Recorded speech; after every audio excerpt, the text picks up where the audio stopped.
what we'll do is we will finish off the structural part. So yesterday we looked at all these properties, like degree distribution, path length, and so on. And then we did some things on the centrality, right? So which are the important nodes in the network. And then the page rank and the hits are the sort of the two of the most popular ways of analyzing the sort of some scores that we compute, some ranking functions we compute, things like authority, sub scores, prestige, so all those things are essentially related. And what we found out is actually that the core idea, right, is this notion of the eigenvalue, eigenvector computation. It's an iterative matrix vector multiplication problem. So the matrix here is the adjacency matrix of the graph, and it's an extremely sparse matrix, right, because there are very few connections from any given node to any other node. So there are only a limited number of connections. So in principle, this computation can be done very fast because it's a very sparse network, and the sparse matrix vector multiplication can be done, much faster than what we would do with a dense matrix. So that's where we left off, and what I want to do today is to look at the actual sort of the modeling part. So this is, we were trying to see, in terms of real world networks that we observe in the social networks, in the biological networks, and in many other, food webs, ecological webs, and so on. How do they actually differ from random graphs? And so we'll try to sort of look at some of the basic models for that to finish off this sort of structural analysis part. So one of the key properties of real-world networks is the small world property, right? So I mentioned this last time, this chain letter idea that we all connected with, very few connections. And so mathematically, what does that mean? So mathematically, what that means is that, you have n number of nodes, n can be billions, right? And so the question is that what is the diameter of that graph, or what is the average path length? And so this mu L is the average path length. So that's one way of sort of characterizing, what we mean by a small world. So this is the average path length. So mu L is the average path length. And if that is logarithmic in the size, in the number of nodes, then we can say that the network is essentially a small world network. So even if you have 1 billion nodes, you have about 6, connectivity. In fact, sometimes the networks are even much smaller than that. The connectivity can be what is known as ultra small world. So it could be much smaller than even log n. For example, it could be log of log n. So it's a double logarithm. So in other words, this is something that we observe. Now, once you observe something, the question is, why does this happen, right? So what might be the explanation? So I guess that's what we're trying to essentially get at, is that we observe something, and then we would like to see, okay, what are the generative process? What might have caused this kind of behavior to emerge? So it turns out that actually this is a very simple property to, in fact, replicate. Because even random graphs happen to be small worlds, as we'll see. So this is not a very hard property to actually, so it just turns out that if you just even put random connections between people, it will ultimately turn out to be a small world network. So randomness in some sense is the key. And we'll see that so in other words, explanation is as simple as that even if you just put things pretty much blindly, with some probability, the network will end up being a small world network. On the other hand, actually, if you design a network, sometimes it can be a large world network. Sometimes it can have big diameters. And we'll see an example of that also. The other key property that we were trying to elucidate last time is actually the degree distributions, right? So we said that, and this is one of the key reasons, in fact, where people saw the first difference between the random graph and the real world networks. And we'll see, we'll first analyze the random graph shortly. But the real world networks they exhibit the scale-free behavior for the degree distribution and other things. But essentially what this leads to is this notion of a power law. So the key point is that f of k, if you remember, is the probability of seeing a vertex with degree k, right? So that's our probability distribution, our probability mass function. And so what this says is that this degree, this probability, tends to be proportional to the degree to raised to some power. So this gamma is the key point here, that the probability of seeing a given edge, seeing a given node of a particular degree is proportional to k to the minus gamma. And this minus gamma will change. So for different networks, that's a constant normally that we want to estimate. And so that gamma can be minus 2, minus 3, minus 1.5. So it's a negative slope. And what this, so if you put a, if you just think about this for a minute, what this means is actually it's 1 over k to the power gamma, right?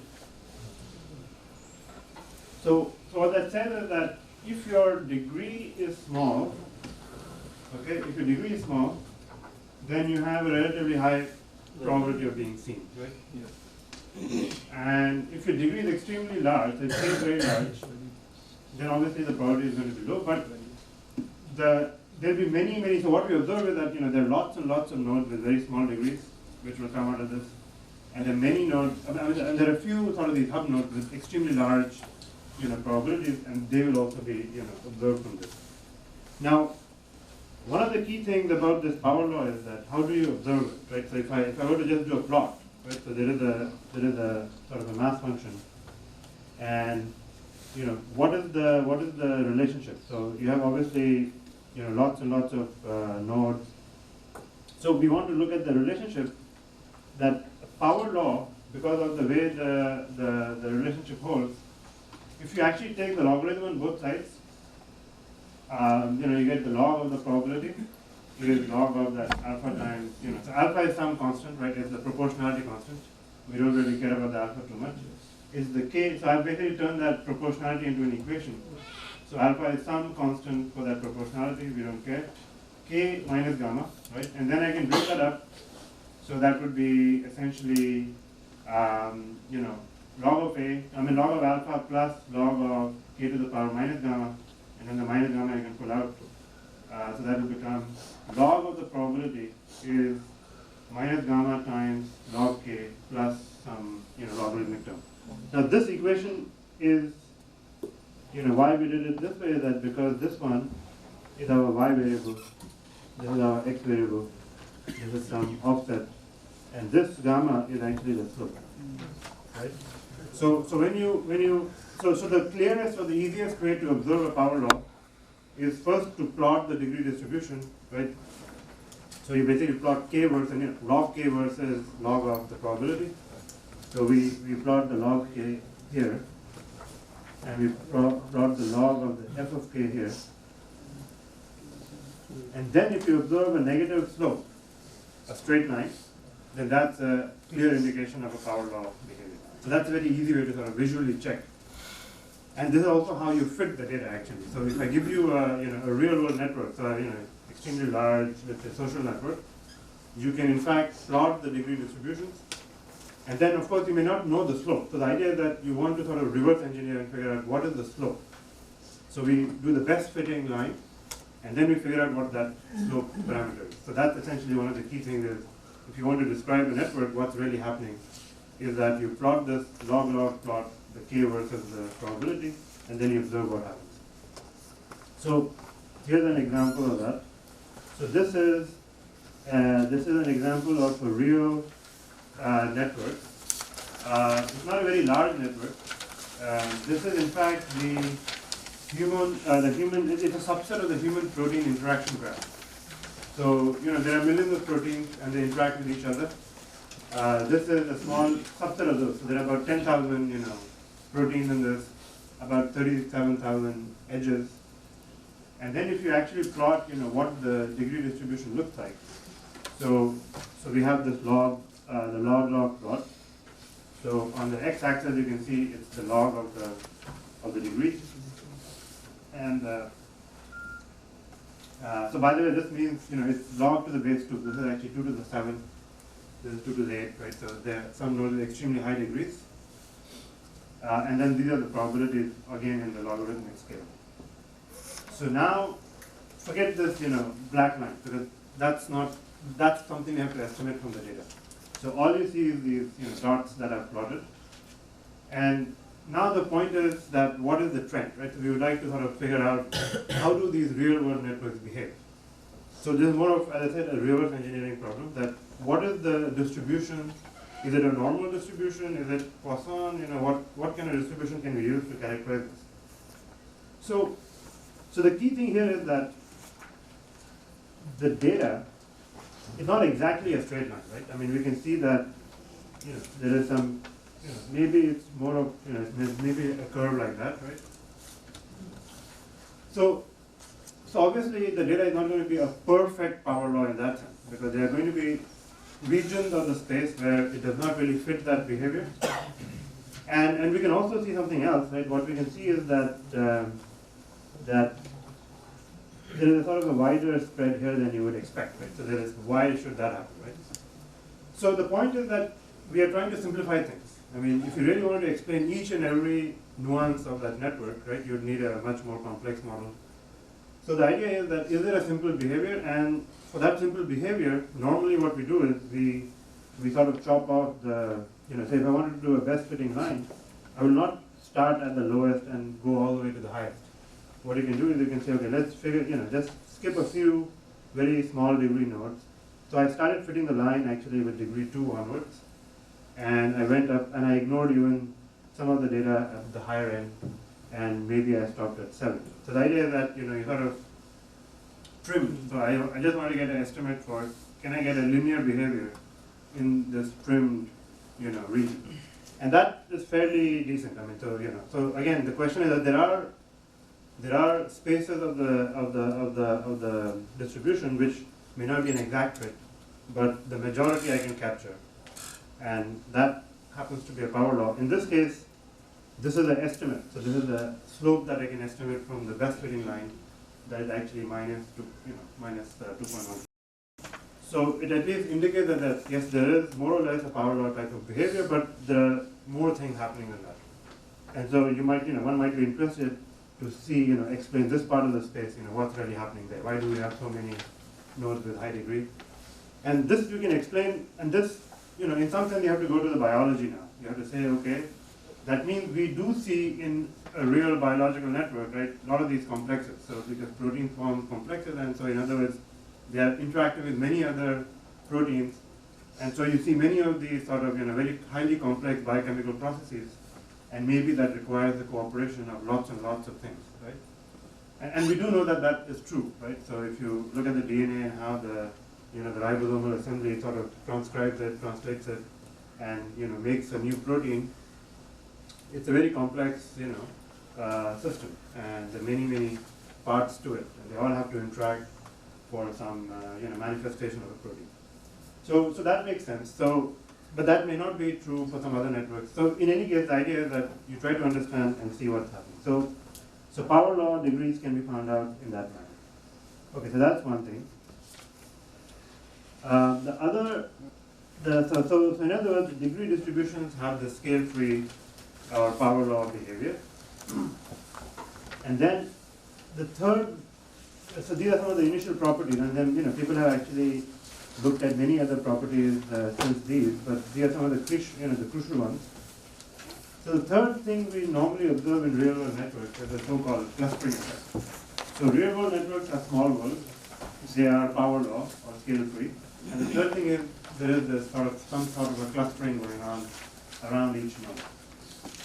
So remember we studied this thing called the clustering coefficient, right? So you can look at the clustering coefficient, and what we'll do is we'll break it down by degree now. So we'll say if I look at a network and I pick a node with a certain degree, let's say degree k, what is the clustering coefficient for the average clustering coefficient for all nodes of degree k? So let's say I'm interested in degree 5. So I'll say, okay, there are 100 nodes with degree 5. what is the clustering coefficient for all of those, and then what is the average value. So then we can plot that CK. So CK now is not the clustering coefficient for the entire graph, it's the clustering coefficient with respect to the degree.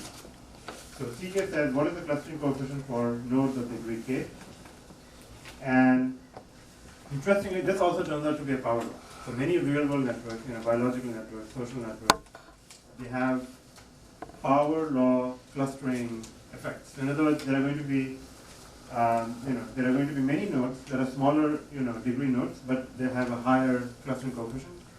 And obviously, but you do see also, a few of these sort of, again, the hub type of, nodes. So nodes with extremely high degree will obviously have less of a clustering effect. But sort of the mental picture you should have in mind is that it's kind of like, the spoke and the hub kind of a model, that many networks are kind of like, you have, so you have a high degree node, it connects to many, many things. So you don't expect to, see too many connections between the neighbors of this node. I mean, some of them might be connected, but each one of these might be connected to many other things, and then they tend to be highly connected to each other. So it's like these hub nodes link clusters together. So in a complex interaction, web, you have these very smaller clusters here, and but the clusters generally do not talk to each other. Okay, they generally go through some other, some sort of a hub node to get to some other point. And this is kind of true also in biological networks. You have sort of these housekeeping genes that are normally always present, and they link these other, complex processes together. You can explain food webs, ecological webs. So this kind of behavior is actually observed in lots and lots of these, real-world networks. That you have this local clustering, and then you have these hub nodes that connect different parts of the space, and again it makes it a small world network. So these are just three properties. I mean, there are many other properties one can study, of course, right? And so people have looked at properties, what happens when the network is evolving, nodes are coming in and going out, so in time. So a good example of this, for example, study would be like the Wikipedia, right? So the good thing about the internet age is that we can essentially record everything. And so one can actually just rewind the clock. And so if you look, if you go back to the 2000s, early 2000s, late 90s, when Wikipedia was just coming out, there were only a few pages, and then, slowly and slowly that thing started to grow. So we can actually look at the entire history and then study what happened in time. How did this network expand? Same thing can be done for, Facebook. Initially, obviously, there were only few adopters, people switching over from other, MySpace and, other social networks. And then how did that expand? So they have all this historical data, so one can then go around and verify, what kind of behaviors do we see, and then how do we explain them, right? So obviously, we're trying to find out the explanation. But these are the key some of the very basic properties, and one can go much beyond depending on the application, what one is interested in. So fine. So now we have these three things. They say, okay, real world networks are small world. They are power law degrees, power law clustering. How do we explain this? So let's start with the most simple model, which is this random network model, right? So because this is, the random network model is extremely important because anytime you want to do a statistical sort of, estimate, right, you would like to see what would happen under random chance. Right? That's the basis for hypothesis testing. So what you do is you say, here's my conjecture, here's my hypothesis that, so here's the statistic I'm computing. Let's say average path length is, what I observed is 10. Okay. So in other words, I have this extremely large network. Let's say it's the Amazon network of, who's buying what and, how the connections are. And let's say that I just computed statistics. The average path length of this network is 10. Fine. So what does that mean? Is that a good thing or a bad thing? What is the probability of observing that? So normally what you have to do is that if you want to get a statistical sort of, sort of confidence, right? So you have to say, is it statistically significant, right? So what you would do is you would say, okay, let me generate a random network which looks like the network I have, my real network. And then in this random network, so first thing is that if I know the distribution, then I don't have to do any random generation. If I knew exactly how the path lengths would be distributed, right? So if I knew that the path lengths are normal, then it's easy to basically see where do you land up, right? So what you would do is, so basically the point is,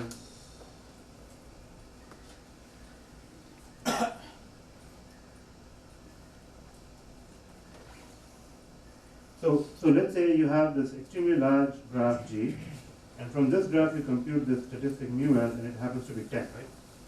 So the question I want to know, what is the likelihood, or what is the probability of that happening? So if I knew that the degree distribution is normal, so supposing someone told me, by magic, or if I knew something about the domain, and if I know that the average path lengths are normally distributed, let's say with mean, with mean 1, let's say. No, actually 1 would be too small. Let's say mean is 3. So if I knew that the mean of path lengths should be 3, and if I know the standard deviation, let's say, is 1, so if sigma is 1, so let's say sigma is equal to 1, then I know precisely, right, how many deviations away this value is. So 10 is, a certain number of deviations away, so I see 10 minus 3 divided by 1. So this is the z-score, right? So I can compute the z-score value, that is how many standard deviations, this is essentially the value that you observe, so let me actually call this x, or let's just call it L. So what we do is we say, this is the value I observed, here's the mean value divided by sigma, right? So that's your standard score, or the z-score, in terms of how many deviations are you away. So in this case, it would be actually 7 deviations away, which is extremely, extremely rare, right? It actually is in the tail end of the distribution, it's somewhere over here. That is, your value of 10 is extremely unlikely to be seen by random chance. Or under this distribution, we are not likely to see it. So if you know this, that's great, right? But what will happen is that for many real world statistics that we want to compute, we actually do not know the shape of the distribution.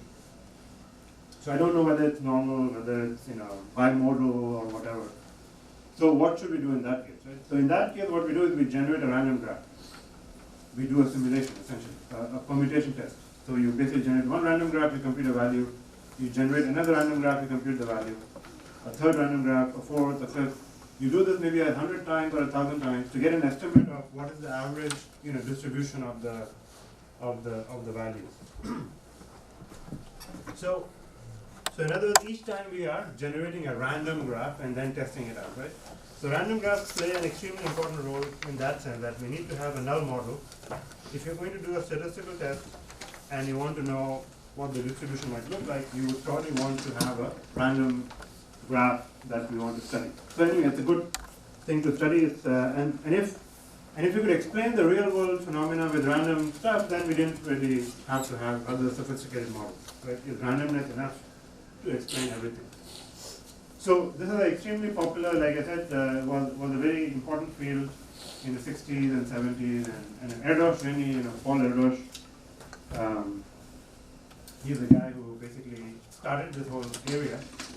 So the idea is that you give me two parameters. Okay, you tell me you want graphs with n nodes and m edges. Okay, so these are the two input parameters. So someone tells you, look at all the possible graphs with n nodes and m edges. So those are the two input parameters. And now I have to generate a random graph for you. And the random graph basically should be chosen equally. So any random, in the entire space of all the possible graphs of n nodes and m edges, I have to pick just one out of them. So I'm using this capital M to denote, so what we can turn this into sort of an edge selection problem. So we can say that, there are n nodes. So among those n nodes, there are obviously n choose 2 possible edges. So I'm going to call that the capital M. So I'm going to say this capital M is the space of all the possible edges that can be there. And out of that space of all the possible edges, I'm going to choose the small m, right? So small m is the input parameter. So given the number of nodes, I know totally this is the maximum number of edges I could have had. If my density is 1, I'll have all the edges present. But I need to only select the small m. And so you can also think of this as the probability of an edge. So if I look at small p, which is the probability of an edge, that is simply the small m over big M. Right? Because I'm selecting only a few number of edges out of all the possible number of edges. So P is called the success probability, and it's going to play a key role when we analyze, what the behavior of this network is. So the first question is, how do you generate a random graph? So, the naive way would be that you basically go through all the n choose 2 choices, right? And you can say, I'm going to select an edge with probability p and not keep it with probability 1 minus p. So I basically flip a random number. If the random number happens to be less than or equal to p, I keep the edge, otherwise I don't keep the edge.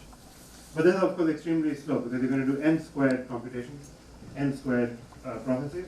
So actually a much faster way is to just do direct. What you do is you essentially pick one node, okay? And then randomly pick the endpoint for that. So you just have to do 2 random numbers, from 1 through n. And anytime you pick 2 numbers or 2 vertices rather, you can put the edge between them, if the edge is not already there. So this way, I mean, sometimes the edge, sometimes the edge may already be there to begin with, but that's okay. I can then repeat, So I repeat this process till I have exactly m edges. So the idea is that, this way we can do an extremely fast generation of the network. So the idea is that, basically think of these nodes as basically, here. So you start out with n nodes, n vertices, and now I have to generate, let's say, m equal to, I don't know, maybe 5 edges, right? So what you do is randomly choose one node. So I choose this node, okay? And now randomly pick another endpoint for that node. So maybe I choose this one and I just put an edge between them. So I've now generated one edge. Now the remaining edges is 4. So I repeat. I say, so the number to be, so I've basically done 1 and remaining 4, right? So this is remaining. Okay, so now let's say I repeat. But let's say just by chance, I happen to pick the same node and I happen to pick the same node. So this would be a failed trial, basically. If your two points end up being exactly in the same edges, so all we have to do is that if the edge is already there, then do not decrease this count. Right? So we just call that a failed trial and then repeat. Then again pick 2 other random nodes. I pick this, followed by this, I connect them. Pick this, followed by that, I connect them.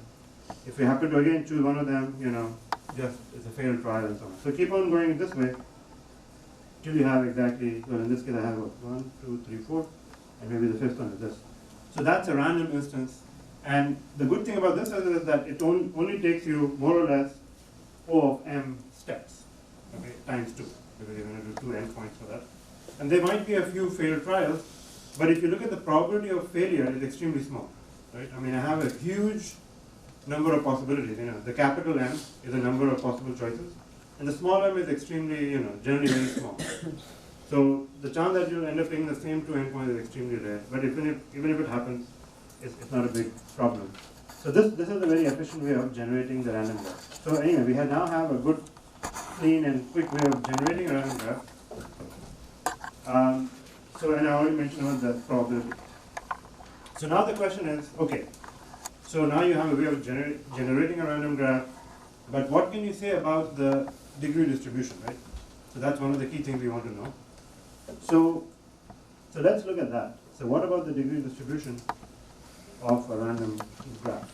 So actually this is extremely easy. You don't even have to do this whole, generation process. You can actually analyze this directly. This is one of those easy cases where actually we can figure out exactly what the shape looks like without even doing this simulation process.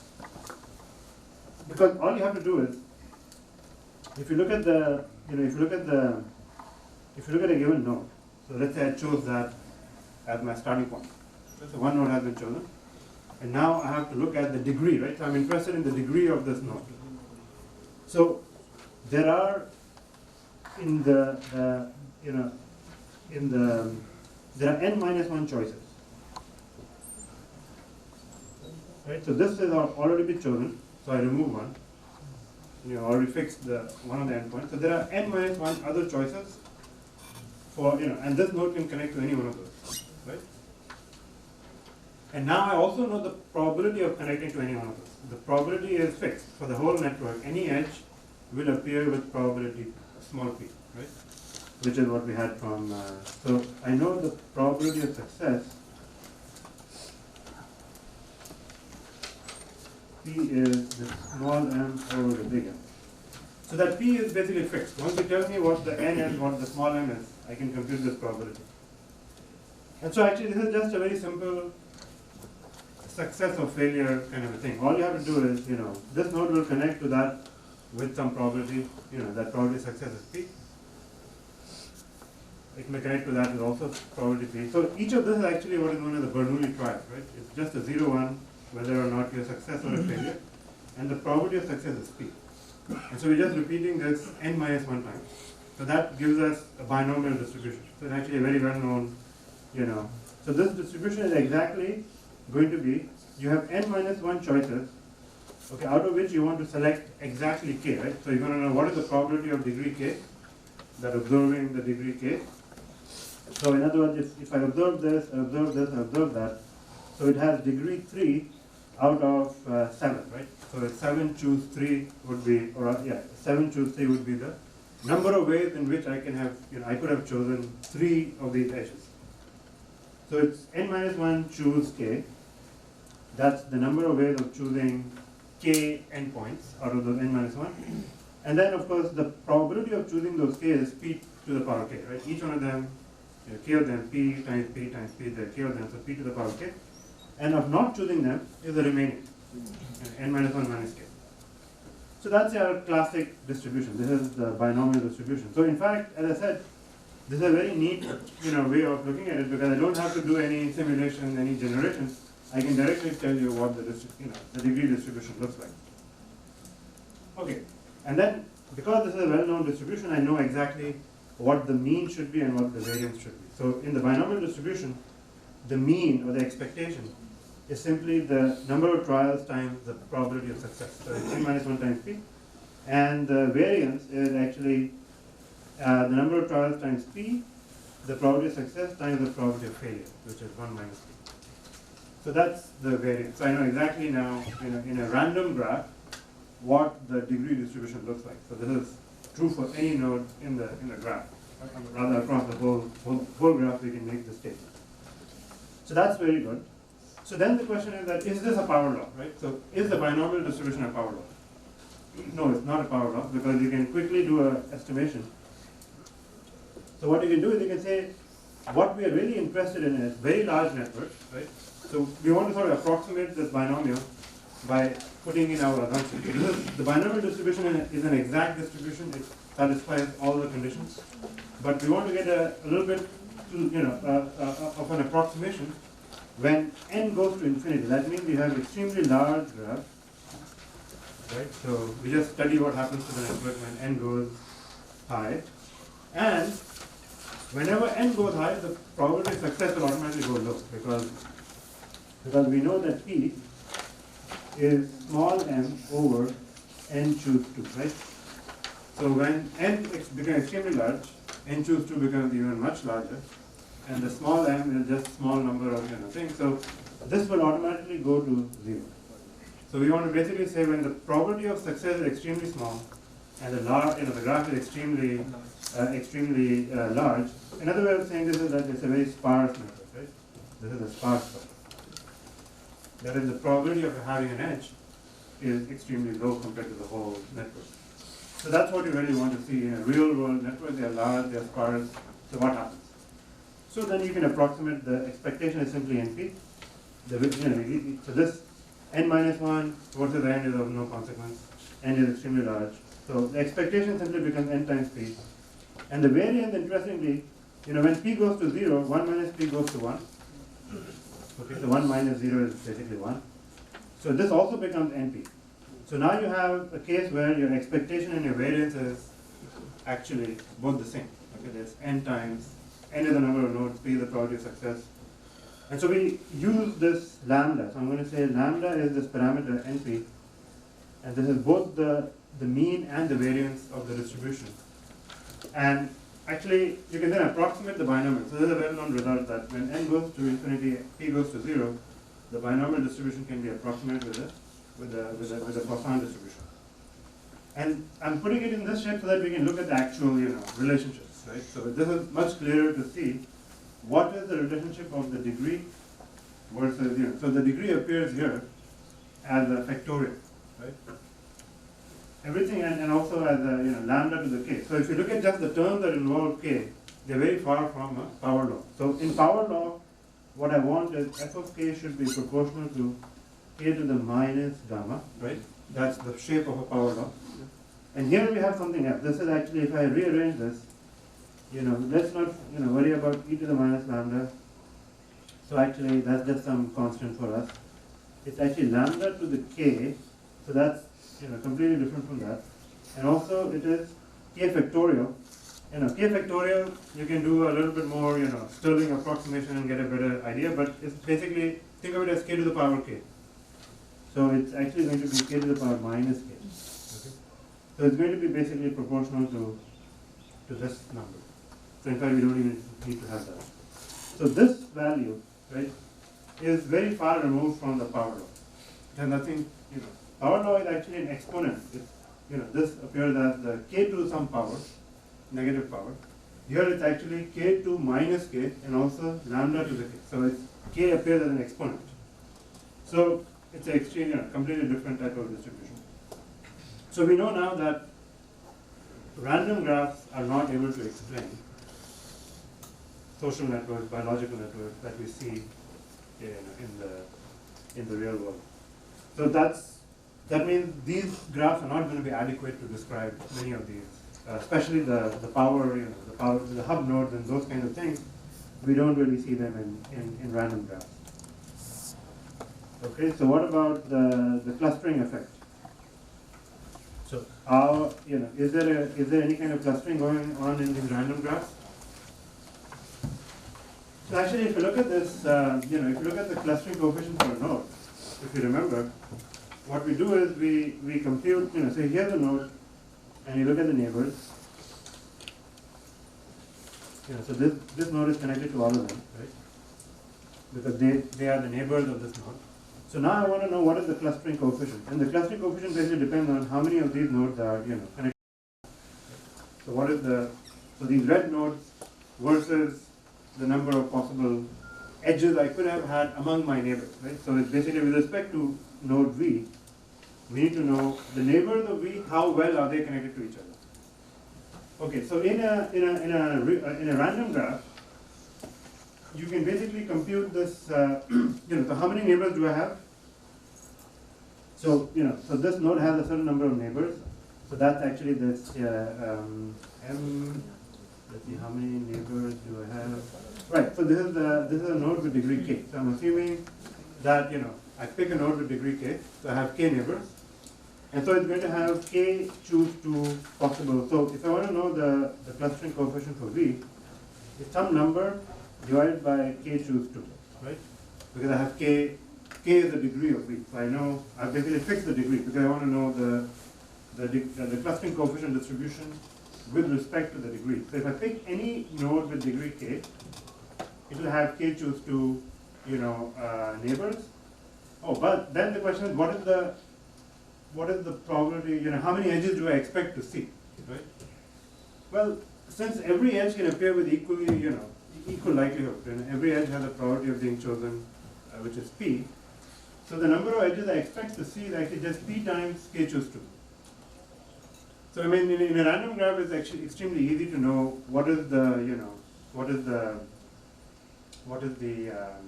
this is the expected. I mean, this is the expected number of neighbors I expect to see. So in this, so there are k choose 2 possible edges I could have had. Each one of those edges is present with probability p. So it's p times the number of trials I have. So that's exactly how many edges I expect to see. And so when you divide them out, it turns out to be simply p, because they basically cancel out. The number of possibilities k choose 2, the probability of success is p.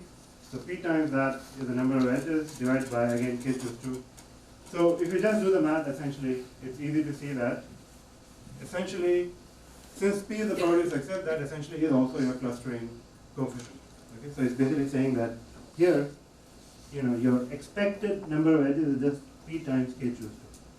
And the k choose 2 and the k choose 2 cancel out, and you're left with p. So what does that mean? That means that when n goes to infinity, right, n goes to infinity, p goes to 0, that means obviously your clustering effect is 0, right? There is no clustering effect at all. So in random graphs, we do not expect to see this, local clustering at all. So this is another key difference between a random graph and a real-world network, is that real-world networks have this clustering, whereas random graphs do not have it. So that's also one issue. Now the final thing is, what about the small world behavior, right? And I said that randomness is enough to get you the small world behavior, and this we can actually easily observe by looking at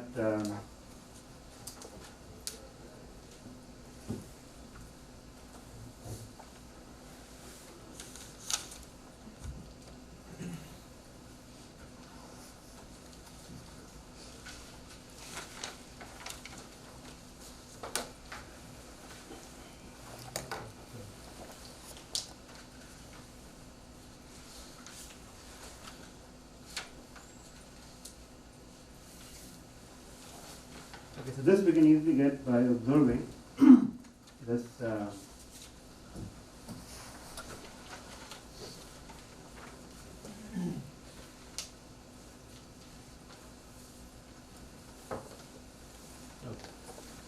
So I want to know something about the average path length. Okay, so first we look at this, so here's a random graph, let's say, and let's start with the given node V. So what I want to know is that, okay, so for this V, we know that it has a mean, it has a mean degree, right? And that mean degree happens to be n times p, the lambda.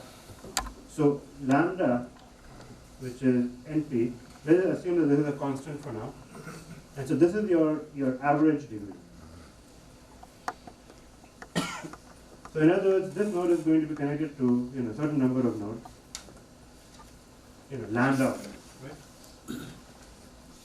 Okay, but if you think about this for a minute, each of these nodes, because in a random graph, because it's a binomial distribution, it has a very well-defined mean, and the variance is also rather small.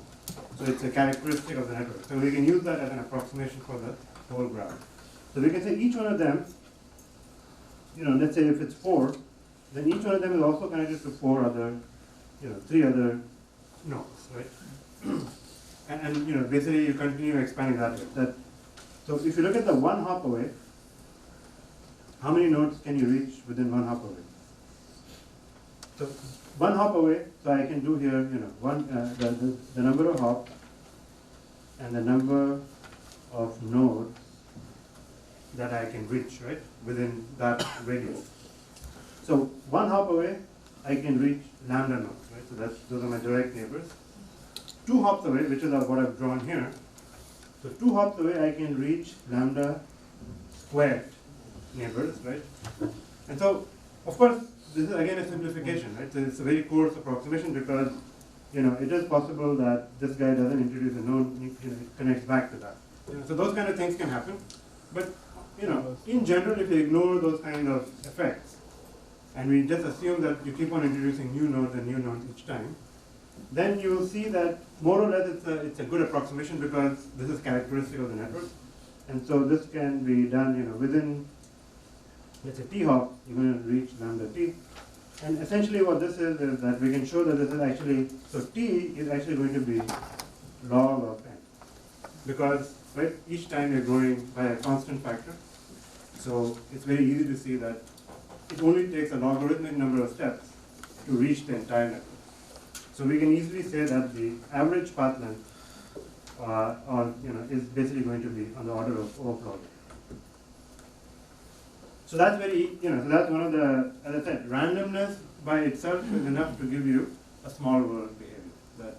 that generally in a random graph you don't expect to see very long path lengths or diameters and those kinds of things. So, okay, this is where we are. So now we know something about the random graphs, but there are two things where it doesn't really work out, right? So it doesn't work out for the degree distribution, it doesn't work out for the clustering effect.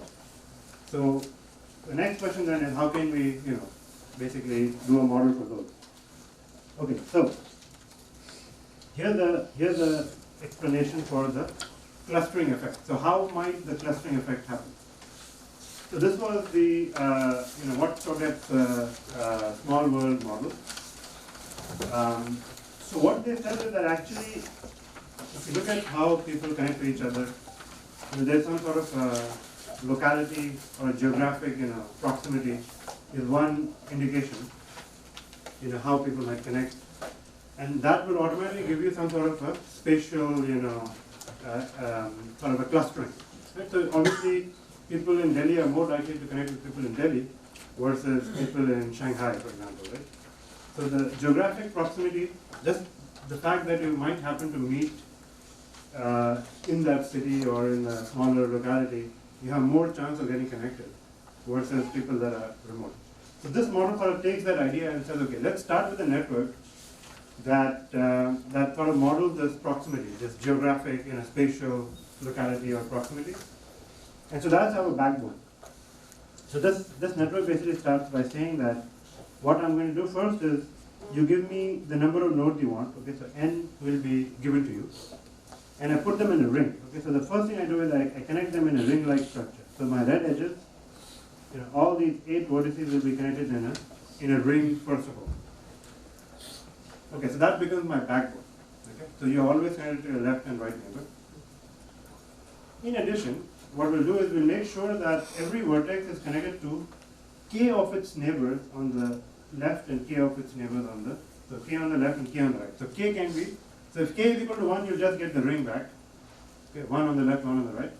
But in this case, I'm showing you with k equal to 2. Okay, so you can connect with 2 neighbors on the left and 2 on the right. So you connect to V7 and V6 on one side, and V1 and V2 on the other. So 2, 2, right? So actually every degree here, so this is a very, very, uninteresting graph in that sense, that every node has exactly the same degree. The degree of every vertex is 2 times k, right? So whatever k parameter you choose, you connect it to k neighbors on the left, k on the right, and so that's 2 times k. So it's a regular graph, but these are the 2 input parameters. And you can do this in, this is like a one-dimensional layout. You can do this in, higher order, you can do 2-dimensional layouts. So if you really want to do 2-dimensional, what you do is you lay out the vertices in this manner. And now you say, it's more like, in 2 dimensions, right? Whom do you connect with? So you can say, I can connect with one neighbor on the left, one on the right, and then you can circle this back here, and you can circle this back here. So it's like I'm connected to all 4 of my neighbors, but it's more like a torus, okay? So you basically, you loop around and this can be done, this is this is called a lattice, okay? It's like a closed lattice, and this can be done in 3 dimensions, 4 dimensions, as many dimensions as you want. You can generate a graph with that property. But for us, we'll just do a simple linear. So the linear would be simply you have a bunch of nodes, which I have, right? You start with that backbone, you do the circle, and then you say, how many other neighbors do you connect? Okay, how many hops away do you connect to? Okay. So that essentially boils down to this network. So this is just a 1D sort of geographic or spatial layout, but you can do 2D, 3D layouts if you want. But let's stick with the 1D. So this network, as I said, is not that interesting, but it has one key property. The property that if you study the clustering coefficient, I will not go through the whole derivation here, but if you look at the clustering coefficient, it turns out to be this very nice closed form formula. Basically, it turns out that the clustering coefficient depends on the k. Okay, how many neighbors on the left and how many neighbors on the right you connect to. And the clustering coefficient for any vertex is actually 3k over 4k. As k becomes larger and larger, so one can say that as k goes to infinity, that is, if you start connecting to many, many things on the left and the right, the maximum value of the clustering coefficient is 3 over 4. Okay, it's 75 or 0.75. Okay, so anyway, so there is something, but there's one key flaw. So our backbone has good clustering, right? As you can see, the local clustering is there, but the number of hops is extremely large, right? So to get from, just look at the, if you look at just the, excuse me. So to get from V to V4, you can either go, so you can go in steps of k, right? So I can go from V, jump to the kth neighbor, from that jump to the kth neighbor. So in this case, it will take me 2 hops, right? But in a network, it's going to be n divided by k. Okay, that's or n by 2 divided by k, because half the nodes will be on one side. So it's like saying that in a big network, what we can do is we can, so let's say extremely big circle, and you start here, right? You can go in steps of k, right? So this is k hops away, k hops away, k hops away, k hops away, k hops away, like that. So by the time you get here, this is half the network. So let's say there are n over 2 vertices, and you do k hops, is basically n over 2k, right? So the distance, the diameter of the network is very large, but it takes you too many hops. I mean, it's basically k is some constant, so it's basically O of n. So that's not a real, it's not a small world network. So this, like I said, a design network like this is not very interesting from the point of view of the small world property, but it has a local clustering structure. So the question is how to fix it. So here's where the key observation comes, that actually all you have to do is, and this is the key insight, you just have to add a few random edges. Okay? And the interesting thing is that a very small fraction of random edges is enough to take a very regular graph like what we have and turn it into a small world network. So remember our backbone, this is a much larger graph, and in this case I have, I guess 3 neighbors to the left and 3 to the right. Okay, so every node has degree 6. So every node, so there is by design, there is a local clustering structure going on. And then I've just added a few more random edges. Just pick any 2 nodes and connect them, any 2 nodes and connect them. A very few of these have to be done. So the probability of adding this random edge is extremely small. And if you do that, it turns out that suddenly the network diameter shrinks. Okay, it actually goes to logarithms very quickly. So that's the beauty of this model, is that it preserves clustering, okay, and it gives you, just by random, by adding the randomness, it gives you the small world idea. But there's one problem with this. The problem is that unfortunately the degree distribution is more or less constant, right? So if I'm adding only a few of these random nodes, so let's say that really doesn't perturb the degree too much, but every node is more or less still regular. It's still, 2 times k is the degree of that. So the degree distribution is more or less constant, okay? So it's not a power law. So this model sort of fixes one issue. It says that I can get a local clustering, but it's not able to give you the power law, using the sort of a design, locality preserving network. So this is the sort of the flaw of this model, is that you don't get the power law. So then we move on to say, okay, fine, how can I get the scale-free power law? And this is again a very, very influential idea. The idea in this model is that basically what we're going to do is very simple. And this process will generate the power law. Okay, and this model is also known as the rich get richer model.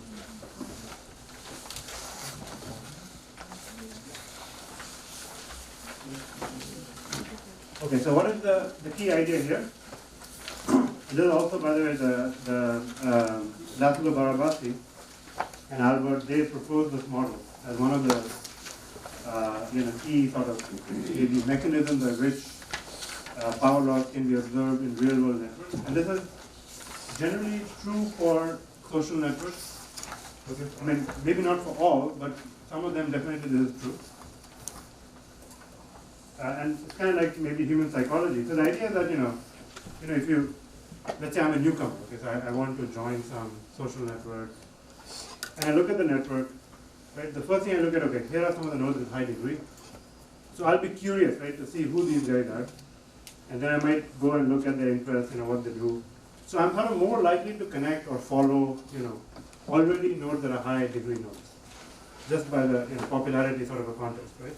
So if you were to choose to follow some people, you might do that on many, for different reasons, of course. It's not just one explanation. You could have based on interest, based on, friendship, family, whatever. But sometimes you just look at the degree and you say, okay, these guys look to be very popular, I'm going to connect with them. So essentially that's kind of like the idea here that over time, the nodes that have high degree will tend to accumulate more and more connections. So the degree tends to get more and more. And that actually is a cause for power loss. So this doesn't happen too often. But once a node gets enough sort of, traction, many other nodes start connecting to that one, and this becomes like a hub, like a power law, distribution that we want. So, and this is also known as a preferential attachment, because I can sort of now do this in terms of probabilities. So I say, if a new node wants to join the network, what is the probability that it will connect to the existing node? So it will attach to some nodes with some preference. Okay, so that's where the name preferential attachment comes from. So again, the idea is extremely simple. So let me just illustrate it, because it's easy to just see how it happens. So the idea is that we start with some sort of a seed network. Okay, so there is a N naught and there is an M naught, and normally the best thing is to choose, let's say, I don't know, let's make it 3. Actually, I'm just going to start with a complete graph. Okay? Not a complete graph, sorry, a complete cycle. So let's say 3 nodes, I'm going to arrange them in a triangle. Okay, this is my starting point. You can choose bigger circles if you want. Okay, so now the question is, so this is what I'm going to call, this is the graph at time 0. Okay, so G naught is the graph at time 0.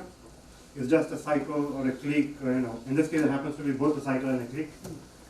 So let's make it a little bit more interesting. What about, so let's make it 4. Okay, so I start with 4 nodes. They are arranged in this, cycle manner. That's one choice. Basically, every node has equal degree. So initially, all the nodes have equal chance of being selected. Now, a new node comes in. Okay, so a new node comes in. And the question now is that who will this node connect to? Okay, how will I choose its neighbors? So there's another parameter. The parameter is how many nodes do you want to connect to begin with? Because that's the fixed parameter. So Q is the number of neighbors. Okay, so in this case, M naught is also 4. I choose 4 edges as my starting point, 4 nodes and 4 edges. So that's like my initial state. But every time a new vertex comes in, it will connect to Q neighbors. Okay, and of course Q has to be less than N. It has to be less than N naught. So I'm just going to say, for example, let's say 2. Okay, so every time I have to select two other nodes to connect to. Initially, if you look at what you do is you look at the degree of the nodes here.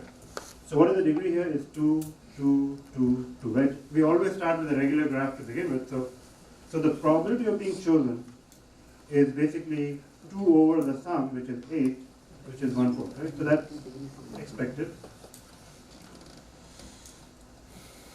So the probability of being chosen is 1/4 for all of them. So what you do is you compute the degree distribution at each step, and you look at the probability of of that node in terms of its degree. So in this case, I say, okay, it doesn't really matter whom I connect to, so I can just pick maybe this one and connect it. I pick that one and I connect it. Okay, so one step done. So every step, Q edges are being added. Okay, so now this becomes my G1. So the graph up to this point is I've added one node. So what happens next? Okay, so a new node comes in. Okay, now things have changed, right? So once I did now the degrees have become slightly different. So if I now recompute the degrees, right, some of them have become 3, some of them are still 2. Right, so this remains the 2, this remains the 2, this becomes the 3, this becomes the 3. So now, see, certain nodes have now bumped up the probability of being chosen in the next step. So here, this is what, 6, 10, right? So this has 30% of being chosen, 30% of being chosen, 20%, 20%. So we choose proportional to the degree. Okay, so this guy will say, it has a higher likelihood of choosing a vertex with degree 3, so maybe I choose this. But of course, it can also choose this with 20% probability, so it chooses that. And you continue this way. So every time you add q, in this case, 2 new edges, and you connect to the previous thing with a certain probability, and this becomes G2, and you repeat this whole process. So now a new one comes in, and now, I think now you see the whole rationale for this preferential attachment, right? So this node now has degree 4, this has 2, this has 3, this has 3, this has 2, this has 2. So obviously now, right, the node with the higher degree has more probability of being chosen. So it's still a probabilistic growth. We don't always choose that. But the idea is that over time, the initial nodes, they tend to accumulate more and more and higher degrees. And that's where the power law, this hub sort of node emerge from this model. So that's the basic, Barabasi-Albert model. You can do many other variations of this, but this is the key idea. So then the question is, okay, fine, now you have this thing, what are the properties of this network? So again, I'll not go through, through the whole thing, but one can show through a variety of arguments that this Barabasi-Albert model, the BA model, or the preferential attachment model, it has a power law. Okay, it actually shows that the degree distributions are more or less proportional from k to the -3. So it has a slope which is kind of fixed in some sense, the way we are doing, but this can be manipulated with different, with sort of variation of the method. So that's not the key point. The point is, yes, you do see a power law. In this case, the slope is, a steep slope. It has a -3 slope. And many real-world networks are between -2 and -3 anyway. Okay, so this is kind of like approximating maybe one explanation. Again, not a complete explanation, but it is one of the explanations. So it has the scale-free behavior. The diameter tends to be very small. Okay, one can show that the diameter, empirically one can show that this is log over log n. So it's a small world network. But unfortunately, it doesn't have clustering. So it has one, so it misses the other part. Okay, so if you look at the clustering effect is log n squared over n. Now remember, n is extremely large, and log n squared is not too big. I mean, log n squared is still kind of small. So the clustering is generally very low, even if it's a very tiny amount. So it's better than the random graphs. Okay, it's not, for random graph it's pretty much 0. So here it's a little bit better, but it's still extremely small. So you don't expect to see too much, clustering. So then my final model, which I'm going to discuss, and then that'll be our the first part of this lecture, is what about other models, right? So there are many other models. I'm not going to go through all of them. So people have suggested various mechanisms, right? So how do real networks evolve? So there is an example of what is known as a model.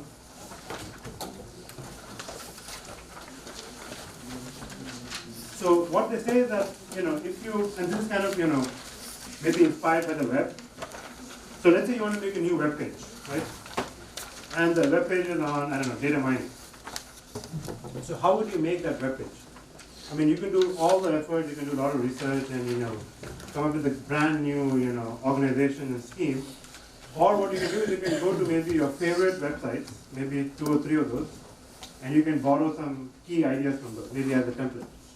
So they say that normally what happens, I mean, this is kind of like a model to capture that kind of behavior, that you have a graph G, okay, this is already there, and this graph has certain, properties.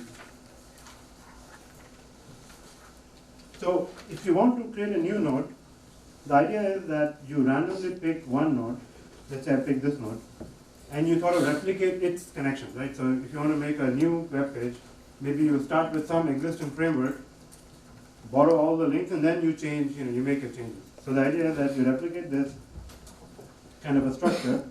So that means this new node will also be, it will just copy the connections from here. So it will connect to that, it will connect to that, it will connect to that. Right? So whatever this node was connected to, you, and this the one node. Right? So you start with those, you replicate. Essentially, it's a copying model, it's an edge copy model.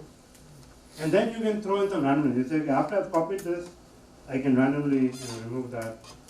I can maybe randomly remove this, and maybe I can randomly add some other edge. Right? So you can do some sort of randomization because you don't want to blindly do the same thing each time. But then what about this model? What are the properties of this? So people have studied, if you do a copying model, what kind of behavior emerges from that?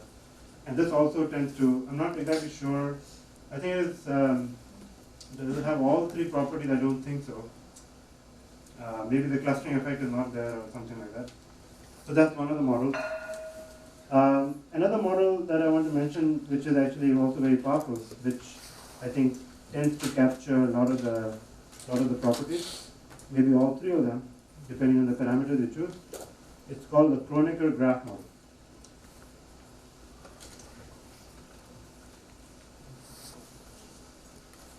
And so this is a model that will actually have all three properties in one of the models. I mean, there are probably other models one can have, but this is a nice model because it is sort of a generalization of many other models. So it has a small world, it has clustering, it has power laws. Okay, so it has at least those three properties. Some other property you might be interested, it may not have, but these three main ones it has. So what is the idea here? The idea here is actually recursive, like a fractal growth. Okay, so we start with a very small seed, and we basically grow the network from that seed. So let me show you an example. So let's say I start out with a network like this.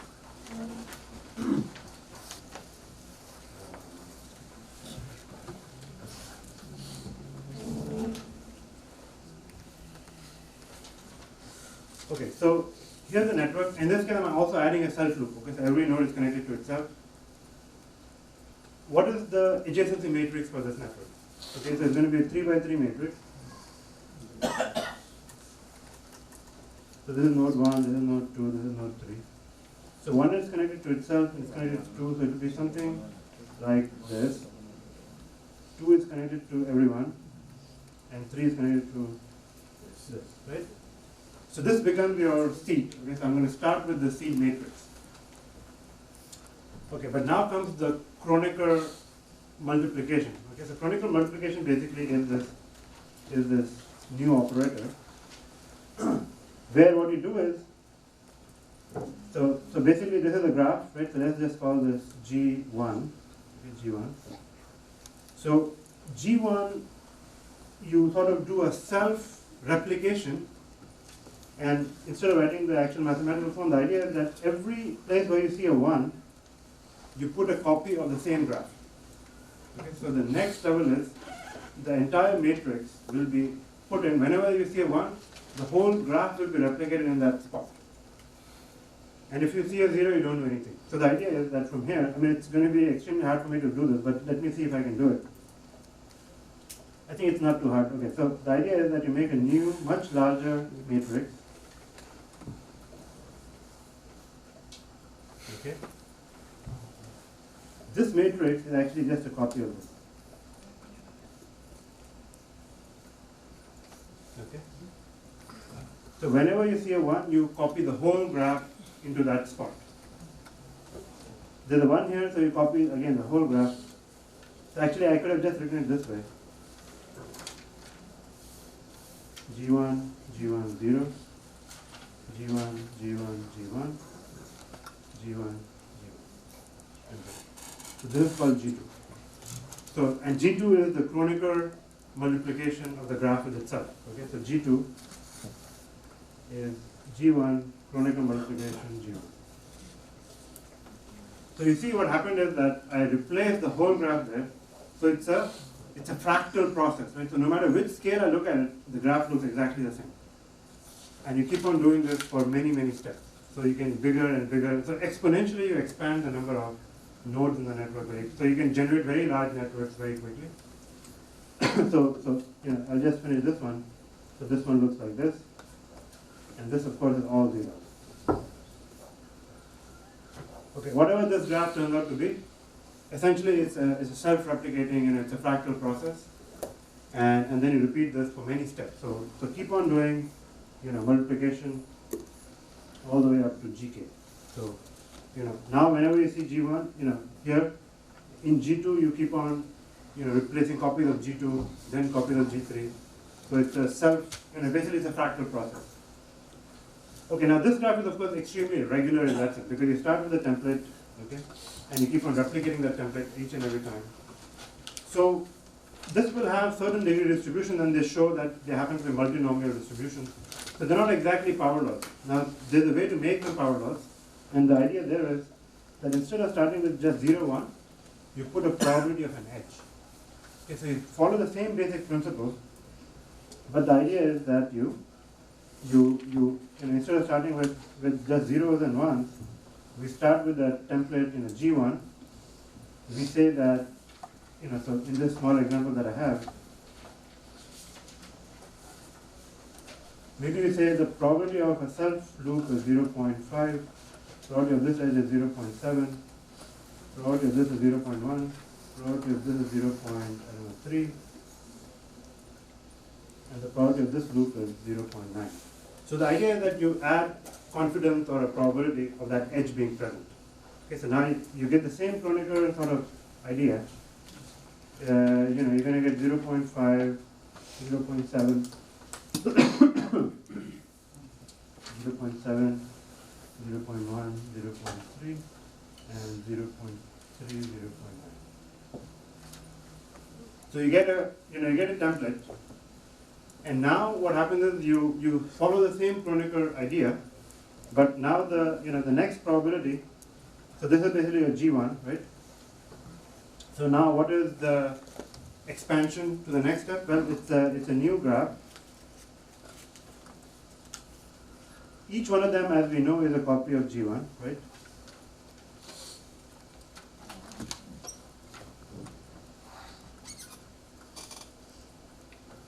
But there's a key difference. The key difference is that all the probabilities here will be multiplied by 0.5. Okay, so take G1 and you multiply it with the, right, so first you make a copy of the graph in some sense, and then you multiply everything there. So it's actually 0.5 times G1, okay? And this would be 0.7 times G1, you see? So the probabilities will now get propagated as you grow the network. Okay. And then essentially the idea that if you want a random instance, you can simply sample from this graph. Right? So now you have the probability of each edge, and you can simply sample from that, and you can generate a random network. And what they show is that depending on your starter matrix, so essentially everything boils down to how you start. And what they show is that actually for many real-world networks, they can start with different probabilities, and then those lead to power laws, they lead to clustering effects and things. Okay? So you have to sort of start with the right set of parameters. So it all basically boils down to that if you have a real-world network and you want to generate a synthetic network like the real world, simply you have to do a reverse engineering. Figure out what your starting graph should look like. And then this Kronecker process is able to replicate lots of these properties. So this is a very, very powerful model for analyzing these networks. So, and you can see kind of like why it preserves, so if the initial graph has clustering, that clustering, stays on for the remaining. The power laws can be modeled by having high probability, edges, and so those power laws, so those hub nodes will emerge as you replicate the network more and more times. So those probabilities will still remain high, and the diameter by design is not that large to begin with, because exponentially you reach pretty much the whole network. So it's only a logarithmic number of steps it takes you to reach the whole network. So it's a small diameter or small average path length. All right, so that's essentially what I wanted to say about this part of the lecture, of the topic. So that essentially is just sort of analyzing graphs from a structural point of view. Okay, so we're going to take a quick break for 5 minutes, and then we'll go on to the next part, which is pattern mining. So in the next part, I'm going to talk about pattern discovery.